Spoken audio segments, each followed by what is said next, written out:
Hello everyone, welcome to the session. आज हम लोग जो चैप्टर पढ़ने जा रहे हैं, जो टॉपिक पढ़ने जा रहे हैं, उसका नाम है मैनेजमेंट। सबसे पहले हम लोग देखेंगे कि मैनेजमेंट का मीनिंग क्या है। अलग अलग तरीके से हम लोग देखने वाले हैं। Management as a discipline, management as a process, management as an activity, management as a group. ये चार अलग अलग तरीके से पहले हम लोग समझेंगे कि मैनेजमेंट क्या होता है। फिर हम लोग मैनेजमेंट के फीचर्स देखेंगे। फिर हम लोग देखेंगे management as a science, management as an art, management as a profession. और लास्ट के जो दो टॉपिक हम लोग कवर करेंगे वो है management as objective and importance. तो ये बेसिक बेसिक चीजें हैं जो हम लोग कवर करने वाले हैं। सबसे पहले मीनिंग से स्टार्ट करते हैं। मीनिंग ऑफ मैनेजमेंट में सबसे पहले जो हम लोग देखने वाले हैं वो है मैनेजमेंट एज एन एक्टिविटी। अब जब हम लोग मैनेजमेंट एज एन एक्टिविटी की बात करते हैं तो बहुत सिंपल चीज है। उसका मतलब होता है art of getting things done through the people. मतलब मैं किस तरह से मेरे वहां पे जो लोग हैं उनसे मैं काम करवा रहा हूँ, रिसोर्सेस को प्रॉपर तरीके से यूटिलाइज कर रहा हूँ, उसको मैं क्या बोलता हूँ? Management. So it is an art of getting things done through the efforts of other people. जब हम लोग मैनेजमेंट एज एन एक्टिविटी की बात करते हैं तो वो हमको गाइड कर रहा है, हमको डायरेक्ट कर रहा है। रेगुलेशंस हम लोगों को डायरेक्शन प्रोवाइड कर रहा है कि किस तरीके से हम लोग हमारे ऑब्जेक्टिव्स को क्या कर सकते हैं, अचीव कर सकते हैं। और जब हम हमारे ऑब्जेक्टिव्स को अचीव करना चाहते हैं तो 5M की जरूरत है। 5M ऑफ मैनेजमेंट, ये चीज याद रखनी है, शॉर्ट आंसर में भी पूछ सकते हैं। 5M of management, main, money, material, machinery and method. ये 5 ऐसे एम है जिसके थ्रू हम लोग हमारे ऑब्जेक्टिव्स को क्या कर सकते हैं, अचीव कर सकते हैं। सो 5M ऑफ मैनेजमेंट। रिपीट कर रहा हूं, मैनेजमेंट एज एन एक्टिविटी मतलब क्या है? तो art of getting things done through the people, किस तरह से मैं लोगों से काम करवा रहा हूं। और 5M की जरूरत है, main, money, material, machinery and method, जिसके थ्रू हम लोग हमारे ऑब्जेक्टिव्स को बहुत ही आसानी से क्या कर सकते हैं, अचीव कर सकते हैं। अब मैनेजमेंट एज एन एक्टिविटी के कुछ इंप्लीकेशंस दिए हुए हमें, जिसमें सबसे फर्स्ट बोला है management is an interpersonal activity because in order to get things done a manager has to interact with other person. हमें क्या करना होगा? दूसरों के साथ इंटरैक्ट करना होगा। अगर मैं लोगों से काम करवाना चाहता हूं तो पहले उनके साथ क्या करूंगा? इंटरैक्ट करूंगा। और इसीलिए उसे क्या बोला गया है? इंटरपर्सनल एक्टिविटी बोला गया है। Next, management is A group activity. Management को हम लोग क्या बोल रहे हैं? ग्रुप एक्टिविटी, क्योंकि यहां पे जितने भी लोग हैं वो लोग ग्रुप में काम कर रहे हैं। और मैनेजर का काम है कि इन सभी के एफर्ट्स को क्या करना? कोऑर्डिनेट करना, ताकि हम लोग आसानी से हमारे ऑब्जेक्टिव्स को क्या कर सके? अचीव कर सके। Next is management is A goal oriented activity. Management क्या है? गोल ओरिएंटेड है। ऑब्वियस बात है, मैं मैनेज कर रहा हूं चीजों को। क्यों? क्योंकि मैं अपने ऑब्जेक्टिव्स को, मैं अपने गोल को क्या करना चाहता हूं? अचीव करना चाहता हूं। So management is a goal oriented activity. And last, management is A decisional activity. Management क्या है? डिसीजनल एक्टिविटी है। अगर मुझे कुछ भी करना है, किसी भी चीज को मैनेज करना है, तो सबसे पहली चीज मैनेजर को क्या करना होगा? डिसीजन लेना होगा। जब तक हम लोग डिसीजन नहीं लेंगे हम लोग चीजों को मैनेज नहीं कर सकते। सो ये बेसिक इंप्लीकेशंस है, implications of management as an activity. सबसे पहला हमारा टॉपिक क्लियर हुआ मैनेजमेंट एज एन एक्टिविटी का। अब हम लोग मैनेजमेंट को देखने वाले हैं मैनेजमेंट एज ए ग्रुप। जब हम लोग ग्रुप की बात करते हैं तो मैनेजमेंट के अंदर जितने भी लोग आते हैं, जो भी लोग नॉर्मली ड्यूटीज परफॉर्म करते हैं, चाहे कंपनी के बोर्ड ऑफ डायरेक्टर्स हो, मैनेजर्स हो, हेड ऑफ द डिपार्टमेंट हो, ब्रांच मैनेजर हो, ये सभी लोग मैनेजमेंट के अंदर इंक्लूड हो जाते हैं। किसके अंदर इंक्लूड हो जाते हैं? ग्रुप के अंदर इंक्लूड हो जाते हैं। और नॉर्मली हम जब मैनेजमेंट की बात करते हैं किसी भी कंपनी के, तो हम किसकी बात कर रहे हैं? टॉप मैनेजमेंट की।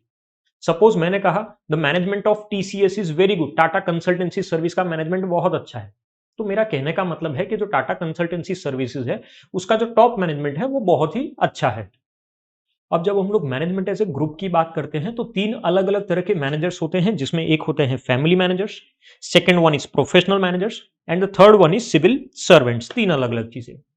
फैमिली मैनेजर्स मतलब यहां पे मैं मैनेजर हूं because I am the owner और रिलेटिव ऑफ दी ओनर। मेरी खुद की ही ऑफिस है, वहां पे जाके मैं बिजनेस कर रहा हूं, या मेरे किसी रिलेटिव के वहां पे जाके काम कर रहा हूं, तो मैं कौन हुआ? Family manager. अगर डिग्री के बेस पे, डिग्री या डिप्लोमा के बेस पे मैं कहीं पे मैनेजर बना हूं तो उसे मैं क्या बोलूंगा? Professional manager. एंड थर्ड, अगर मैं पब्लिक सेक्टर अंडरटेकिंग में कहीं पे हूं तो उसे क्या बोलेंगे हम लोग? सिविल सर्वेंट्स और आईएएस ऑफिसर्स। सो ये तीन अलग अलग तरह के मैनेजर है, याद रखेंगे। सबसे पहले family manager, second is professional manager and the third one is civil servants और आईएएस ऑफिसर। और आज के टाइम में याद रखना है कि जो मैनेजमेंट है, जो मैनेजर्स है यहाँ पे, उन मैनेजर्स का सोसाइटी पे बहुत ही पावरफुल इंपैक्ट होता है। मैनेजर के किसी भी डिसीजन की वजह से डायरेक्टली इंपैक्ट किसके ऊपर आता है? सोसाइटी के ऊपर आता है, बहुत सारे लोगों के ऊपर इंपैक्ट आता है। सपोज करो Tata iron and steel company के मैनेजर्स ने डिसाइड किया कि हम लोग प्रोडक्शन बढ़ाना चाहते हैं। अगर वो लोग प्रोडक्शन बढ़ाने का सोच रहे हैं, उसका मतलब प्लांट कैपेसिटी वो सब बढ़ाएंगे, शायद लैंड एंड बिल्डिंग ये सब लेंगे। और अगर ऐसा किया तो बहुत सारे लोगों को जॉब मिलेगी, मतलब लोगों को इफेक्ट हो रहा है, मार्केट में जॉब अपॉर्चुनिटीज बढ़ रही है। सो हम लोगों को ध्यान रखना है मैनेजमेंट ऐसे ग्रुप में कौन आता है? सबसे पहले तो कंपनी के जो टॉप लेवल एग्जीक्यूटिव्स है वो। मैनेजर्स कितने तरह के होते हैं? 3 तरह के मैनेजर्स। एक है फैमिली मैनेजर, एक है प्रोफेशनल मैनेजर और एक है सिविल सर्वेंट्स और आईएएस ऑफिसर। और मैनेजर्स के जो भी डिसीजन होंगे, उन डिसीजंस की वजह से सोसाइटी पे जितने भी लोग हैं, उन सभी लोगों की लाइफ पे इफेक्ट आने वाला है। ये हमारा सेकंड टॉपिक है जो हमें क्लियर होना चाहिए। सबसे पहले हमने देखा मैनेजमेंट एज एन एक्टिविटी और सेकंड हमने देखा है मैनेजमेंट एज ए ग्रुप। अब next third one is management as a discipline. अब मैनेजमेंट को डिसिप्लिन भी बोला जाता है because management implies a specialised branch of knowledge. Management क्या है? स्पेशलाइज्ड ब्रांच ऑफ नॉलेज है, जहां पे हम लोग प्रिंसिपल्स पढ़ते हैं। हम लोगों ने पढ़ा है ना, हेनरी फ्योल के प्रिंसिपल्स है, एफ डब्ल्यू टेलर के प्रिंसिपल्स है। तो ये जितने भी प्रिंसिपल्स है वो सब कुछ स्पेशलाइज्ड नॉलेज है, इसीलिए मैनेजमेंट को क्या बोला जाता है? डिसिप्लिन। आज के टाइम में बहुत सारे मैनेजमेंट इंस्टीट्यूट्स है जहां पे मैनेजमेंट पढ़ाया जाता है एज ए सब्जेक्ट, वहां पे प्रिंसिपल्स पढ़ाए जाते हैं। बहुत हैवी रश है एडमिशन के लिए अगर हम लोग देखें मैनेजमेंट इंस्टीट्यूट्स में। और एक बार हम लोग एडमिशन ले लेते हैं तो उसके बाद हमें फील्ड सिलेक्ट करनी होती है कि कौन सी फील्ड में हम लोग स्पेसिफिकली पढ़ाई करना चाहते हैं। जैसे कि फाइनेंशियल मैनेजमेंट है, मार्केटिंग मैनेजमेंट है, पर्सनल मैनेजमेंट और प्रोडक्शन मैनेजमेंट। तो अलग अलग एरियाज है, अलग अलग फील्ड है जहां पे हम लोग क्या कर सकते हैं? मैनेजमेंट को स्टडी कर सकते हैं। याद रखेंगे third one is management as a discipline. 3 हुए, रिपीट कर रहा हूं, activity, group and discipline. Next last one management as a process. हम लोग मैनेजमेंट को प्रोसेस भी बोलते हैं। क्यों? क्योंकि मैनेजमेंट के अंदर हम लोग जब भी कोई फंक्शन, मैनेजमेंट में जब भी हम लोग कोई वर्क परफॉर्म कर रहे हैं तो उसके लिए प्रोसीजर होती है, ऑर्डरली मैनर होता है, एक सीक्वेंस होती है जिसके बेस पे मैं क्या करने वाला हूं? फंक्शंस को परफॉर्म करने वाला हूं। प्रोसेस इसीलिए भी बोलते हैं क्योंकि हम लोग इनपुट को किस में कन्वर्ट करने वाले हैं? आउटपुट में। रॉ मटेरियल को किस में कन्वर्ट करेंगे? फिनिश्ड गुड्स में। और जब भी मैं ये प्रोसेस कर रहा हूं, इनपुट से आउटपुट बना रहा हूं, तो मैं 5 चीजों को फॉलो करता हूं। 5 functions of management: planning, organising, staffing, directing and controlling. ये हमारे सिलेबस में है, हर टॉपिक के ऊपर एक चैप्टर है। रिपीट कर रहा हूं, 5 functions of management: planning, organising, staffing, directing and controlling. ये 5 अलग अलग फंक्शंस है और इसीलिए नॉर्मली हम इसे क्या बोलते हैं? मैनेजमेंट को प्रोसेस बोलते हैं कि ये प्रोसेस की मदद से हम लोग रॉ मटेरियल को किस में कन्वर्ट करेंगे? फिनिश्ड गुड्स में कन्वर्ट करेंगे। अब जब हम लोग मैनेजमेंट एज ए प्रोसेस की बात कर रहे हैं तो उसके कुछ इंपॉर्टेंट पॉइंट्स है, जिसमें सबसे फर्स्ट बोला है management is an integrated process because it brings together human, physical and financial resources. Management की मदद से हम लोग तीनों रिसोर्सेज को साथ में लेके आ रहे हैं। कौन से? तो सबसे पहले ह्यूमन रिसोर्स, मतलब हमारे वहां पे जो स्टाफ है उसकी बात की है, हमारी बात की है। सेकेंड इज फिजिकल रिसोर्स, मतलब जो एसेट्स होते हैं, लैंड, बिल्डिंग, प्लांट, मशीनरी, उन सब चीजों की बात की है। And third one is financial resource, मतलब पैसों की बात की है। यानी इतनी सारी चीजें हैं जिसको हम लोग क्या करते हैं? कोऑर्डिनेट करते हैं with the help of management, और इसीलिए उसे क्या बोला जाता है? इंटीग्रेटेड प्रोसेस बोला जाता है। Management is a continuous process. Management क्या है? कंटिन्यूस प्रोसेस है। क्या एक बार मैनेज करके छोड़ देंगे हम लोग बिजनेस को? नहीं, हम लोग कंटिन्यूस बेसिस पे जो भी बिजनेस की एक्टिविटीज है उसको क्या करने वाले हैं? परफॉर्म करने वाले हैं, मैनेज करने वाले हैं। Management is a continuous process. Management is a iterative process as all the managerial functions are contained within each other. अगर आप लोग एक फंक्शन परफॉर्म कर रहे हो तो ऑटोमेटिकली दूसरा फंक्शन भी परफॉर्म करना ही होगा। एक फंक्शन की वजह से दूसरा फंक्शन आएगा। अगर आप लोगों ने प्लान बनाया है तो ऑब्वियस बात है आपको कंट्रोल के बारे में भी कुछ करना होगा कि किस तरीके से मैं चीजों को क्या करने वाला हूं? कंट्रोल करने वाला हूं। अगर प्लानिंग के बारे में सोच रहे हो तो डेफिनेटली कंट्रोलिंग के लिए भी स्टैंडर्ड्स और सब कुछ हमको सेट करने होते हैं। Management is a social process as managers work with and through the people. Management को क्या बोला जाता है? Social process. क्यों? क्योंकि उसमें हम लोग किससे डील कर रहे हैं? Human beings. और जब भी हम लोग ह्यूमन बींग से डील करेंगे उसे हम लोग क्या बोलेंगे? Social process. And last one is management is a universal process. Management क्या है? यूनिवर्सल प्रोसेस, हर जगह पे चाहिए, हर ऑर्गेनाइजेशन में, बिजनेस हो, नॉन बिजनेस हो, स्मॉल स्केल पे हो, लार्ज स्केल पे हो, ऐसी कोई जगह नहीं है जहां पे हम लोग चीजों को मैनेज नहीं करते। सो याद रखेंगे, ये हमारा लास्ट टॉपिक था, मैनेजमेंट एज ए प्रोसेस। चार चीजें देखी हमने, activity, group, discipline and process. ये चार चीजें ध्यान रखेंगे। नॉर्मली ऐसा देखा गया है कि ये चार में से कोई भी एक क्वेश्चन ऐसा है जो बोर्ड में नॉर्मली पूछा जाता है।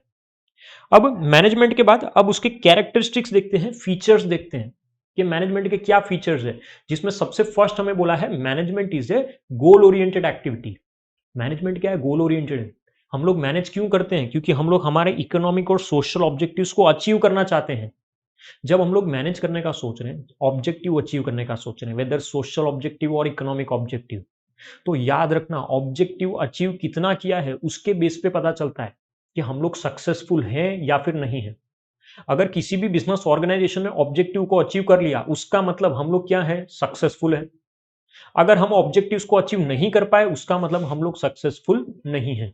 सो बेसिकली ऑब्जेक्टिव अचीव हुआ या नहीं, उसके बेस पे हमें पता चलता है कि हम लोग सक्सेसफुल हैं या फिर नहीं है। अगर आपने मैनेज किया और ऑब्जेक्टिव अचीव नहीं हुआ, उसका मतलब आपने प्रॉपर तरीके से मैनेज नहीं किया है चीजों को। Next, second one is management is universal. अभी अभी हमने देखा था मैनेजमेंट क्या है? यूनिवर्सल है, हर जगह पे अप्लाई होता है, बिजनेस हो, नॉन बिजनेस हो, लार्ज स्केल पे हो, स्मॉल स्केल पे हो, सभी जगह पे कंपल्सरीली हम लोग मैनेज करते हैं। इवन जो ऑर्गेनाइजेशन में 3 लेवल है, वहां पे भी top level, middle level and lower level, her level पे हम लोग क्या करते हैं? चीजों को मैनेज करते हैं। So management is universal in nature. Next, management is A group activity. Management क्या है? ग्रुप एक्टिविटी है, सभी लोग मिलके काम कर रहे हैं, बिकॉज ग्रुप का जो कंट्रीब्यूशन है वो ज्यादा इंपॉर्टेंट है as compare to individual contribution. मैं लोगों से काम करवाने वाला हूं, हमने स्टार्टिंग में ही पढ़ा था, art of getting things done through the people. किस तरीके से मैं लोगों से काम करवाता हूं, उसको मैं क्या बोलता हूं? मैनेजमेंट। सो याद रखेंगे, मैनेजमेंट क्या है? ग्रुप एक्टिविटी है। Management is a system of authority. अब सबसे पहले चीज तो ऑथोरिटी, ऑथोरिटी रिस्पॉन्सिबिलिटी के बारे में पता होना चाहिए। ऑथोरिटी का मतलब क्या होता है? पावर। रिस्पॉन्सिबिलिटी का मतलब क्या होता है? ऑब्लिगेशन। जब भी हम लोग मैनेज कर रहे हैं तो ऑथोरिटी रिस्पॉन्सिबिलिटी रिलेशनशिप होती है। कुछ लोगों के पास पावर है तो कुछ लोगों के पास रिस्पॉन्सिबिलिटी है। आपने अगर मुझे काम दिया है तो मुझे वो काम कंप्लीट करना है, वो रिस्पॉन्सिबिलिटी है मेरी। मैनेजमेंट में क्या बनाया जाता है? पहले रूल बनाए जाते हैं, फिर उनको एनफोर्स किया जाता है। अलग अलग लेवल है, टॉप लेवल है, मिडल लेवल है, लोअर लेवल है। टॉप लेवल क्या कर रहा है? रूल बना रहा है। मिडल लेवल, लोअर लेवल उस चीज को क्या करने वाले हैं? एनफोर्स करने वाले हैं, उस चीज को इंप्लीमेंट करने वाले हैं। अगर ये प्रॉपर जो चेन है, जो डिफाइंड लाइन ऑफ कमांड है, अगर ये नहीं हो, तो क्या हम लोग किसी भी चीज को प्रॉपर तरीके से मैनेज कर सकते हैं? नहीं। सो याद रखना, ये जो भी पूरी चेन है वो कंपल्सरीली होनी ही चाहिए, that is top level, middle level and lower level. Next, management is A social process. ये भी देखा था हमने अभी भी। सोशल प्रोसेस क्यों बोलते हैं? क्योंकि हम लोग किससे डील कर रहे हैं? ह्यूमन बींग से। जब तक हम लोग ह्यूमन बींग से डील नहीं करेंगे, क्या हमारा ऑब्जेक्टिव कंप्लीट हो सकता है? नहीं। मैनेजर क्या कर रहा है? उसके एम्प्लॉइज को डायरेक्शन प्रोवाइड कर रहा है, रेगुलेट कर रहा है, कोऑर्डिनेट कर रहा है सभी के एफर्ट्स, क्योंकि वो जानता है कि वो मैनेजमेंट के बेस पे ही क्या कर सकता है? ऑब्जेक्टिव्स को अचीव कर सकता है। So management is A social process. Next, management is A dynamic function. अब डायनेमिक का मतलब क्या होता है? चेंज। तो अगर बिजनेस एनवायरनमेंट में चेंजेस आ रहे हैं तो हम लोग कंटिन्यूसली हमारे बिजनेस में भी क्या करेंगे? चेंजेस करेंगे। मैनेजर टाइम टू टाइम जो भी पॉलिसीज है, प्रैक्टिसेस, प्रोसीजर, उसमें टाइम टू टाइम चेंज करेगा, ताकि वो मार्केट के साथ क्या कर सके? सर्वाइव कर सके। अगर हम लोग चेंजेस नहीं करेंगे तो हम लोग कभी भी मार्केट में सर्वाइव नहीं कर पाएंगे। सो याद रखना, अगर सक्सेसफुल रहना है तो अगर बिजनेस एनवायरनमेंट में चेंजेस आ रहे हैं तो हमें कंपल्सरीली उन चेंजेस को क्या करना है? एक्सेप्ट करना है। Management is A dynamic function. Next one, management is both and art and science. ये बहुत इंपॉर्टेंट है, हम लोग इसको इवन डिटेल में पढ़ने वाले हैं कि मैनेजमेंट को आर्ट भी बोला जाता है, मैनेजमेंट को साइंस भी बोला जाता है। अभी सिर्फ शॉर्ट में बता रहा हूं। जब मैनेजमेंट एज ए साइंस की बात करता हूं, मैनेजमेंट को हम साइंस क्यों बोलते हैं? Because based on certain principles, जैसे साइंस के अंदर प्रिंसिपल्स है और वो यूनिवर्सली अप्लाई होते हैं, सभी जगह पे अप्लाई होते हैं। उसी तरीके से मैनेजमेंट के भी प्रिंसिपल्स है और वो प्रिंसिपल्स भी यूनिवर्सली सभी जगह पे क्या होते हैं? अप्लाई होते हैं। मैनेजमेंट को आर्ट भी बोला जाता है। आर्ट क्यों बोलते हैं? क्योंकि पर्सनल स्किल है, नॉर्मली आर्ट में होता है ना पर्सनल स्किल, जैसे क्रिकेटर है, क्रिकेटर का खेलने का एक तरीका होता है, तो उसी तरीके से मैनेजर, मैनेजर के अंदर भी पर्सनल स्किल है, वो किस तरीके से चीजों को क्या करने वाला है, मैनेज करने वाला है। Next, management is A distinct entity. Management को हम लोग डिस्टिंक्ट एंटिटी बोलते हैं, मतलब मैनेजमेंट की जो टेक्निक्स है, प्रोसीजर है, वो रिसोर्सेज है, वो सब कुछ अलग है। मैनेजमेंट की एक्टिविटीज, टेक्निक्स, प्रोसीजर अलग है, और मैनेजमेंट एक अलग एक्टिविटी है। मैनेजमेंट का मतलब ही क्या होता है, art of getting things done, मतलब मैं दूसरों से, मेरे वहां पे जो ह्यूमन रिसोर्स है उनसे काम करवा रहा हूं, और इस तरीके से कि मेरे जो भी ऑब्जेक्टिव्स है, वेदर सोशल ऑब्जेक्टिव और इकोनॉमिक ऑब्जेक्टिव्स, ये सभी ऑब्जेक्टिव्स अचीव होने चाहिए। और ये ऑब्जेक्टिव्स अचीव करने के लिए हम लोग कौन से फंक्शन परफॉर्म करेंगे, 5 फंक्शन हमने स्टार्टिंग में भी पढ़ा था। Planning, organising, staffing, directing and controlling, ये 5 अलग अलग फंक्शन है जो कंपल्सरी हम लोग क्या करेंगे, परफॉर्म करेंगे। Next, management is intangible. Intangible का मतलब क्या होता है, हम सब लोगों को पता है, which can not be seen और टच्ड। तो मैनेजमेंट क्या है, इंटेंजिबल है, मैनेजमेंट को देखना, टच करना पॉसिबल नहीं है। हाँ, जो इंसान मैनेज करता है, मतलब मैनेजर, मैनेजर को हम लोग डेफिनेटली क्या कर सकते हैं, देख सकते हैं और टच कर सकते हैं, या फिर मैनेजमेंट के रिजल्ट्स को हम लोग फील कर सकते हैं। बट मैनेजमेंट को देखना है, टच करना कभी भी हमारे लिए पॉसिबल नहीं है। It can not be seen और touched. Next point, management is an integrating force. Management क्या है, इंटीग्रेटिंग फोर्स है, मतलब हम लोग सभी के एफर्ट्स को क्या कर रहे हैं, इंटीग्रेट कर रहे हैं। मैंने पहले भी बताया था, इंडिविजुअल कंट्रीब्यूशन इतना इंपॉर्टेंट नहीं है जितना ग्रुप कंट्रीब्यूशन। अगर ग्रुप कंट्रीब्यूशन प्रॉपर तरीके से है तो हम लोग हमारे ऑब्जेक्टिव्स को डेफिनेटली अचीव करेंगे ही करेंगे। So the efforts of group is always important as compare to the individual contribution और individual effort. Next, management is multidisciplinary. Management क्या है, मल्टीडिसिप्लिनरी है, मतलब हमने मैनेजमेंट के अंदर जो नॉलेज डिराइव की है वो बहुत सारे अलग अलग फील्ड में से डिराइव की है, जैसे कि इकोनॉमिक्स है, सोशियोलॉजी है, साइकोलॉजी है, एंथ्रोपोलॉजी है। ये सभी अलग अलग जगह से हमने नॉलेज डिराइव की है, और अब हम लोग क्या कर सकते हैं, हमारे रिजल्ट्स को, जो डिजायर्ड रिजल्ट्स है उसको अचीव कर सकते हैं। And last one is management is creative. Management को क्रिएटिव बोला जाता है, क्यों, बहुत सिंपल है, क्योंकि मैनेजमेंट के अंदर हम लोग क्या कर रहे हैं, इनपुट को कन्वर्ट कर रहे हैं आउटपुट में। Input is converted into output, that is raw material is converted into finished goods. अगर मैनेजमेंट ही नहीं होता तो आज शायद तक आउटपुट भी नहीं होता, इनपुट इनपुट ही रह जाता। तो याद रखना, इनपुट से आउटपुट में कन्वर्ट कर रहे हैं, और इसीलिए हम लोग उससे क्या बोलते हैं, क्रिएटिव। और ये क्रिएटिविटी के लिए हम लोग कौन से फंक्शंस परफॉर्म करेंगे, तो 5 functions, planning, organising, staffing, directing and controlling. So यहां तक सभी को क्लियर होना चाहिए, हमारे मैनेजमेंट के जो फीचर्स हैं, जो कैरेक्टरिस्टिक्स है, वो भी यहां पर कंप्लीट होते हैं। आई होप यहां तक सभी को क्लियर हो रहा होगा। अब नेक्स्ट हम जो टॉपिक पढ़ने जा रहे हैं वो है नेचर ऑफ मैनेजमेंट, बहुत इंपॉर्टेंट है। और यहां पे ध्यान रखना फ्रेंड्स, यहां पे बहुत सारे लोग गलती कर देते हैं। एग्जाम में जब पूछा जाता है नेचर ऑफ मैनेजमेंट, तो बहुत सारे स्टूडेंट्स अंदर कैरेक्टरिस्टिक्स लिख देते हैं। याद रखेंगे, कैरेक्टरिस्टिक्स या फीचर्स अलग है और नेचर अलग है। जब नेचर ऑफ मैनेजमेंट की बात की जाती है तो नेचर ऑफ मैनेजमेंट के अंदर 3 चीजें, management as a science, second is management as an art, and third is management as a profession. सबसे पहले हम लोग जो पढ़ रहे हैं वो है मैनेजमेंट एज ए साइंस। जब मैं मैनेजमेंट एज ए साइंस की बात करता हूं तो याद रखेंगे, साइंस के अंदर क्या होता है, सिस्टमाइज्ड बॉडी ऑफ नॉलेज। ये नॉलेज है जो हमने एक्वायर की है, कैसे एक्वायर की हमने, तो ऑब्जर्वेशन के थ्रू, एक्सपेरिमेंटेशन के थ्रू। क्या रातों रात ये प्रिंसिपल्स डेवलप होते हैं, नहीं, बहुत टाइम लगता है। हम लोग ऑब्जर्व करते हैं, एक्सपेरिमेंट करते हैं, और तब जाके हम लोग क्या करते हैं, ये जो भी प्रिंसिपल्स है उसको डेवलप करते हैं। तो डिटेल में देखेंगे कि मैनेजमेंट को साइंस क्यों बोला जाता है। जो चीजें साइंस के अंदर है वही चीजें मैनेजमेंट के अंदर भी है, जैसे कि सिस्टमेटिक बॉडी ऑफ नॉलेज और सिस्टमाइज्ड बॉडी ऑफ नॉलेज। सबसे पहली चीज, जैसे साइंस के अंदर प्रिंसिपल्स है उसी तरीके से मैनेजमेंट के अंदर भी प्रिंसिपल्स है। साइंस में कॉमन प्रिंसिपल हमने देखा है Newton's law, law of gravity. उसी तरीके से मैनेजमेंट के अंदर भी हमने बहुत सारे अलग अलग प्रिंसिपल्स देखे हैं, जैसे कि सेंट्रलाइजेशन है या फिर स्टेबिलिटी ऑफ टेन्योर है, अलग अलग प्रिंसिपल्स है। तो सबसे पहली चीज कॉमन क्या है, सिस्टमाइज्ड बॉडी ऑफ नॉलेज और systematic body of knowledge. Science में भी चाहिए तो मैनेजमेंट में भी चाहिए। Second, observation and experimentation. जो भी प्रिंसिपल्स होते हैं, चाहे वो साइंस में हो या मैनेजमेंट में हो, क्या वो हमने ओवरनाइट डेवलप किए, नहीं। It is because of the continuous observation and experiment. बहुत टाइम तक एक्सपर्ट्स ने, प्रैक्टिशनर्स ने इनको क्या किया है, ऑब्जर्व किया है, एक्सपेरिमेंट किया, और उसके बाद जाके केयरफुल एनालिसिस और इंक्वायरी के बाद इन्होंने क्या किया है, ये प्रिंसिपल्स को डेवलप किया है। तो ये चीज भी कॉमन है साइंस में और मैनेजमेंट में। Next is cause and effect relationship. ये करूंगा तो सामने कुछ ना कुछ उसका रिजल्ट तो आएगा ही आएगा। साइंस में होता है ना, एक्सपेरिमेंट करते हैं बट डेफिनेटली एक्सपेरिमेंट का कुछ रिजल्ट आता है। उसी तरीके से मैनेजमेंट में भी हमको ध्यान रखना है कि अगर हमने कुछ भी किया तो डेफिनेटली सामने उसका कुछ इफेक्ट होगा, कुछ रिजल्ट होगा। जैसे कि यहां पे बोला है dual subordination leads to confusion, या फिर हम लोगों ने एक प्रिंसिपल पढ़ा है, unity of command. A person should receive order from one superior only. सिर्फ एक ही जन से ऑर्डर रिसीव करेंगे, अगर एक से ज्यादा जन से मैं ऑर्डर रिसीव करता हूं तो क्या होगा, कंफ्यूजन होगा।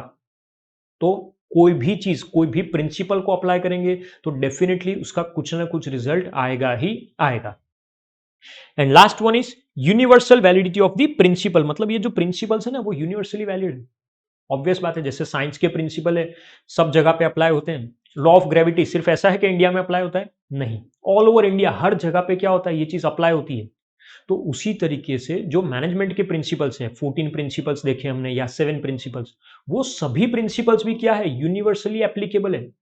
हर जगह पे, हर जगह पे इसको क्या कर सकते हैं, हम लोग अप्लाई कर सकते हैं। और इसीलिए मैनेजमेंट को क्या कहा जाता है, साइंस कहा जाता है। So management is definitely A science, but याद रखेंगे मैनेजमेंट क्या है, सोशल साइंस है, इनएग्जैक्ट साइंस है या सॉफ्ट साइंस है। मैनेजमेंट को हम लोग कभी भी प्योर साइंस नहीं बोल सकते। क्यों? प्योर साइंस के अंदर लेबोरेटरी में भी एक्सपेरिमेंट होता है। क्या मैनेजमेंट के अंदर लेबोरेटरी में एक्सपेरिमेंट कर सकते हैं? Not possible. क्यों? क्योंकि मैनेजमेंट में किससे डील कर रहे हैं, ह्यूमन बींग्स से, और ऑब्वियस बात है ह्यूमन बींग्स को तो हम लोग लेबोरेटरी में एक्सपेरिमेंट करेंगे नहीं। तो management is a science, but it is a social science, it is a inexact science, और इट इज सॉफ्ट साइंस। यहां तक क्लियर होना चाहिए। नेचर के अंदर हमारा फर्स्ट पार्ट कंप्लीट हुआ, that is management as a science. Second is management as an art. हम लोग मैनेजमेंट को क्या बोलते हैं, आर्ट भी बोलते हैं। क्यों? आर्ट के अंदर क्या होता है, प्रैक्टिकल एप्लीकेशन ऑफ नॉलेज। जो नॉलेज है उसको प्रैक्टिकली अप्लाई करने वाले। तो सेम चीज मैनेजमेंट में भी होती है कि हम लोग किस तरीके से दूसरों से काम करवा रहे हैं, किस तरीके से हमारे पास जो नॉलेज थी उसको हम लोग प्रैक्टिस में लेके आ रहे हैं, ताकि हम लोग हमारे जो गोल है, प्री डिटरमाइंड गोल, उनको क्या कर सकें, अचीव कर सकें। सो कोई भी थियोरिटिकल नॉलेज को हम लोग प्रैक्टिकली जब अप्लाई करेंगे तो वो क्या बन जाता है, art. Second is personal skill. जैसे मैनेजमेंट के अंदर भी ना पर्सनल स्किल्स की बात होती है। आर्ट के अंदर तो हमें पता है पर्सनल स्किल है, जैसे अभी अभी मैंने थोड़ी देर पहले एग्जांपल दिया था क्रिकेटर का। बहुत सारे अलग अलग क्रिकेटर्स हैं, बट हर क्रिकेटर का खेलने का एक तरीका है। डॉक्टर्स हैं तो डॉक्टर्स का भी ट्रीटमेंट का एक तरीका होता है। उसी तरीके से मैनेजर्स, हर मैनेजर का भी काम करने का तरीका होता है, सिचुएशन को हैंडल करने का तरीका होता है। Every manager has its own style of working. तो बेसिकली यहां पे भी क्या हो रहा है, आर्ट को हम लोग अप्लाई कर सकते हैं कि हर मैनेजर अलग अलग प्रॉब्लम को अलग अलग तरीके से क्या करता है, हैंडल करता है, अपने तरीके से उस चीज को सॉल्व करेगा। सो पर्सनल स्किल यहां पे भी अप्लाई कर सकते हैं। मैनेजमेंट में सबसे मेन चीज क्रिएटिविटी, हम लोग बहुत बार पढ़ चुके हैं। मैनेजमेंट को क्रिएटिव क्यों बोला जाता है? क्योंकि ऑब्वियसली हम लोग इनपुट को किस में कन्वर्ट कर रहे हैं, आउटपुट में कन्वर्ट कर रहे हैं। और इनपुट को आउटपुट में कन्वर्ट करेंगे ताकि कॉस्ट हो सके उतनी क्या होनी चाहिए, मिनिमम, और प्रॉफिट हो सके उतना क्या होना चाहिए, मैक्सिमम। हमारा मेन इंटेंशन ये होता है कि productivity and profitability, but at the lowest cost. And last point is perfection through practice. हमने कॉमन चीज पढ़ी है, practice makes the man perfect. तो उसी तरीके से मैनेजमेंट में भी हम लोग, यानी मैनेजर कोई भी चीज को जितना ज्यादा परफॉर्म करता है वो उसमें क्या हासिल कर लेता है, मास्टरी हासिल कर लेता है, एक्सपर्ट हो जाता है। किसी भी चैलेंज को हम किस में कन्वर्ट कर सकते हैं, अपॉर्चुनिटी में कन्वर्ट कर सकते हैं। सो हमने देखा जो जो चीजें आर्ट में अप्लाई हो रही थी वो सभी की सभी चीजें कहां पे अप्लाई हो रही है, मैनेजमेंट में भी अप्लाई हो रही है। सो परफेक्शन थ्रू प्रैक्टिस, ये हमारा सेकंड टॉपिक क्लियर हुआ, मैनेजमेंट एज एन आर्ट। तो याद रखेंगे मैनेजमेंट दोनों है, मैनेजमेंट आर्ट भी है और मैनेजमेंट साइंस भी है। And last one, management as a profession. जब हम प्रोफेशन की बात करते हैं तो प्रोफेशन के अंदर कुछ चीजें कॉमन होती है, जैसे सबसे पहले स्पेशलाइज्ड नॉलेज। नॉलेज के बिना प्रोफेशन होना not possible. Second is practical training, training का जरूरी है, इंटर्नशिप बोलो, आर्टिकलशिप बोलो, कुछ भी बोल सकते हैं। सर्विस मोटिव, हमेशा इंटेंशन क्या होता है, सर्विस प्रोवाइड करना, अच्छी सर्विस प्रोवाइड करेंगे। And last is code of conduct, basically rules and regulations है, नॉर्म्स है, उन सब चीजों की बात की है। मैनेजमेंट को मैं प्रोफेशन बोल रहा हूं, क्यों? तो उसके लिए देखते हैं प्रोफेशन में जो चीजें थी वो चीज मैनेजमेंट के अंदर है या फिर नहीं है। First is specialised knowledge. जिस तरीके से कोई भी प्रोफेशन, जैसे सीए है, सीएस है, डॉक्टर है, लॉयर है, कोई भी प्रोफेशन में स्पेशलाइज्ड नॉलेज चाहिए, उसी तरीके से मैनेजमेंट के अंदर भी हमें क्या चाहिए, specialised knowledge. Next, formal education and training. CA, CS, doctor, lawyer, कोई भी प्रोफेशन लो, हर प्रोफेशन में पहले हमें एजुकेशन चाहिए, एजुकेशन के बाद हम लोग ट्रेनिंग अवेल करते हैं। उसी तरीके से मैनेजमेंट के अंदर मैनेजमेंट इंस्टीट्यूट है, इंस्टीट्यूशंस है, जो हम लोगों को क्या करते हैं, एजुकेशन प्रोवाइड करते हैं, जो क्या करते हैं, ट्रेनिंग प्रोवाइड करते हैं। Next is service motive. Profession में हमेशा हमारा इंटेंशन क्या होता है, सर्विस मोटिव, यानी क्लाइंट को अच्छी सर्विस प्रोवाइड करेंगे।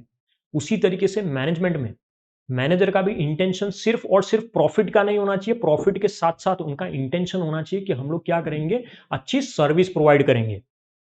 Next is code of conduct, statutory body, sorry statutory body. जब हम लोग स्टेच्यूटरी बॉडी की बात करते हैं तो जैसे काउंसिल होता है, प्रोफेशन, जैसे सीए की अगर मैं बात करता हूं तो सीए के लिए है आईसीएआई, सीएस के लिए है आईसीएसआई, उसी तरीके से डॉक्टर्स के लिए है मेडिकल काउंसिल ऑफ इंडिया, और लॉयर्स के लिए है बार काउंसिल ऑफ इंडिया। तो मैनेजमेंट के अंदर भी एसोसिएशंस है। हाँ, ये एसोसिएशन स्टेच्यूटरी बॉडी नहीं बोल सकते हम लोग, बट फिर भी एसोसिएशन है, हम लोग एक तरीके से इसको मान सकते हैं, जैसे कि ऑल इंडिया मैनेजमेंट एसोसिएशन है। तो ये सब चीजें कॉमन है, बट स्टेच्यूटरी बॉडी नहीं बोलते हम इसे। Next is code of conduct. Code of conduct का मतलब होता है रूल्स एंड रेगुलेशंस, मतलब नॉर्म्स की बात की है। प्रोफेशन के अंदर कोड ऑफ कंडक्ट है, रूल्स एंड रेगुलेशन है, जो कंपल्सरीली फॉलो करने होते हैं, कंपल्सरीली बाइंडिंग है हमारे ऊपर। हाँ, मैनेजमेंट के अंदर भी कोड ऑफ कंडक्ट है, फर्क इतना है कि वो कंपल्सरीली हमको बाइंड नहीं कर सकते। सो हमको यहां तक क्लियर होना चाहिए मैनेजमेंट एज ए प्रोफेशन तक। नेचर ऑफ मैनेजमेंट में तीन चीजें, management as a science, management as an art and management as a profession. I hope पहले यहां तक सभी को क्लियर होगा, यहां तक के टॉपिक क्लियर होने चाहिए। तो अब नेक्स्ट टॉपिक पे शिफ्ट हो जाते हैं, that is objectives of management. के मैनेजमेंट के ऑब्जेक्टिव्स क्या है, क्यों हम लोग मैनेज करते हैं, जिसमें सबसे फर्स्ट हमें दिया हुआ है प्रॉफिटेबिलिटी। मैनेजमेंट हम लोग क्यों करते हैं, तो उसका सबसे सिंपल रीजन है प्रॉफिट अर्न करना है। क्योंकि हम लोग जितना अच्छा प्रॉफिट अर्न करते हैं उतना ही हमको सामने पे भी करना है। जिन्होंने भी इन्वेस्ट किया है, जो भी इन्वेस्टर्स है, उनको हम लोग क्या करने वाले हैं, रिटर्न करने वाले हैं in the form of dividend और इंटरेस्ट। सो बेसिकली सबसे पहले तो हमारा इंटेंशन होना चाहिए कि हम लोग सफिशिएंट प्रॉफिट अर्न करें, ताकि हम लोग हमारे वहां पे जो भी इन्वेस्टर्स है उन इन्वेस्टर्स को रीजनेबल रिटर्न दे सकें in the form of dividend और इंटरेस्ट। और ये प्रॉफिट कब हो सकता है, हम लोग प्रॉफिट कब अर्न कर सकते हैं, जब हम लोग हमारे रिसोर्सेस को प्रॉपर तरीके से यूटिलाइज कर सकें। हमने चैप्टर के स्टार्टिंग में ही देखा था, मैन, मनी, मटेरियल, मशीनरी, ये सभी चीजों को हम लोग प्रॉपर तरीके से यूटिलाइज करेंगे। मिनिमम कॉस्ट होनी चाहिए ताकि हमारा प्रॉफिट क्या हो सके, मैक्सिमम हो सके। Next objective is prosperity and growth. हमेशा मैनेजमेंट का इंटेंशन क्या होना चाहिए कि हमारा परफॉर्मेंस हो सके उतना अच्छा होना चाहिए। एक ऐसा ऑर्गेनाइजेशन सेटअप करें, ऐसा एनवायरनमेंट सेटअप करें कि हर इंसान प्रॉपर तरीके से क्या कर सके, कंट्रीब्यूट कर सके। हमारे वहां पे जो भी रिसोर्सेज है, ह्यूमन रिसोर्स मतलब स्टाफ, फिजिकल रिसोर्स मतलब एसेट्स की बात की है, land, building, plant, machinery, and financial resources मतलब मनी, फंड्स की बात की है। ये सभी चीजों को हम लोग क्या करने वाले हैं, प्रॉपर तरीके से, ऑप्टिमम तरीके से यूटिलाइज करने वाले हैं। तब जाके हमारा बिजनेस क्या कर सकता है, ग्रो कर सकता है या प्रॉस्पर कर सकता है। Next is change and innovation. सबसे इंपॉर्टेंट है आज के टाइम में, इतना ज्यादा कंपटीशन है, तो डेफिनेटली मार्केट में अगर चेंजेस आ रहे हैं ना, तो उन चेंजेस के साथ साथ हमें भी हमारे बिजनेस में कुछ चेंजेस करने होंगे। अगर हम लोग चेंज नहीं होंगे तो डेफिनेटली हमारा बिजनेस भी मार्केट में सर्वाइव नहीं कर पाएगा। सो मार्केट में कोई भी अगर चेंज आता है तो हमें भी उन चेंजेस को एक्सेप्ट करना है। हर थोड़े टाइम में हम लोग चेंजेस करेंगे या इनोवेशन लेके आएंगे, प्रोडक्ट के अंदर कुछ नया लेके आएंगे in order to survive in the market. Next is development of people. लोगों का डेवलपमेंट होना चाहिए, लोगों के अंदर जो भी टैलेंट है उसको बेस्ट तरीके से क्या करेंगे, यूटिलाइज करेंगे। ऐसा होना चाहिए कि पार्टिसिपेशन ओपन फॉर ऑल, जितने भी एम्प्लॉयज है वो इनिशिएटिव ले सके, उनके स्किल, उनकी टेक्निकल कॉम्पिटेंस को हम लोग प्रॉपर तरीके से क्या करेंगे, यूटिलाइज। टाइम टू टाइम उनको ट्रेनिंग प्रोवाइड करेंगे। जितनी ज़्यादा हम उनको ट्रेनिंग प्रोवाइड करेंगे, उनका पार्टिसिपेशन होगा ऑर्गेनाइजेशन के अंदर, तो हमारे वहाँ के एम्प्लॉयज़ का भी क्या होगा, डेवलपमेंट होने लगेगा। Next is discipline and moral.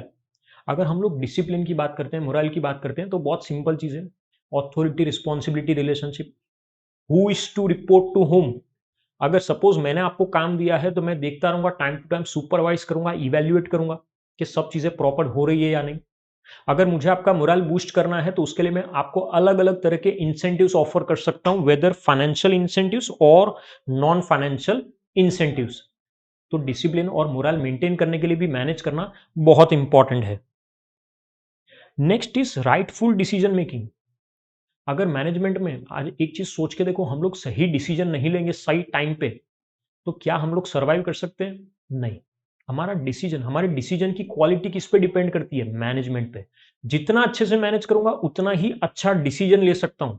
Management का इंटेंशन क्या होता है? Taking the right decision at the right time.